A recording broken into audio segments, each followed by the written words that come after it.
সহজ করে আপনাদেরকে বুঝাই। যেমন ধরুন, একটা পরিবারের 3 জন সদস্য, স্বামী, স্ত্রী আর সন্তান। তাদের সকালবেলার ব্রেকফাস্টে স্বামীর সকালের নাস্তায় স্বামীর 3টা রুটি লাগে, স্ত্রীর 2টা লাগে, আর সন্তানের 1টা রুটি লাগে। এখন আমি যদি সমান সমান করে আদল করতে চাই, সবাইকে যদি 3টা করে রুটি দেই, তাহলে স্বামী বেচারার জন্য ঠিক আছে? কি বলেন?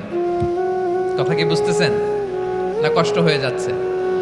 যদি সমান সমানের নিয়মে আগাই, তাহলে 3টা করে যদি রুটি দেই স্বামীর জন্য ওকে, কিন্তু স্ত্রীর জন্য 1টা বেশি হয়ে যায়। আর সন্তানের জন্য কয়টা বেশি হয়? আচ্ছা, এই তো বুঝতেছেন, মাশাআল্লাহ। আচ্ছা, 2টা করে যদি সবাই রে দেয় সমান সমান নীতিতে, তাহলে স্ত্রীর জন্য, স্ত্রী বেচারির জন্য ঠিক আছে, কিন্তু স্বামীর কয়টা কম পড়ে? আর সন্তানের বেশি হয়ে যায় কয়টা?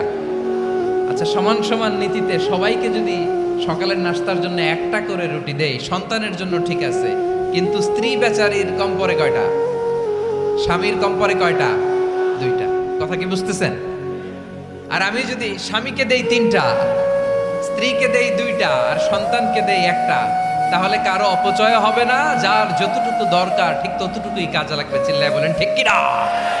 এটাই হচ্ছে ইসলামের আদল, যেখানে যার যতটুকু দরকার তাকে সেখানে ঠিক ততটুকু দিয়ে দেওয়ার নামই হচ্ছে আদল। চিল্লায় পড়েন আল্লাহু আকবার।